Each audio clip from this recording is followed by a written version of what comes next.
هل تبحثين عن وصفة طبيعية بسيطة لكنها فعالة بشكل مذهل؟ هل تريدين بشرة صحية دون كريمات باهظة؟ جربي خلطة بسيطة: العسل، زيت الزيتون، وقطرات من عصير الليمون. هذه المكونات الثلاثة تغذي البشرة، ترطبها وتمنحها إشراقة طبيعية. العسل يرطب ويحارب البكتيريا.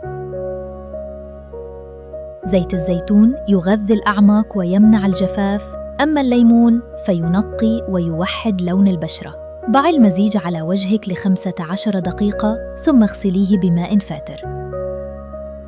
والنتيجة بشرة ناعمة لامعة وصحية.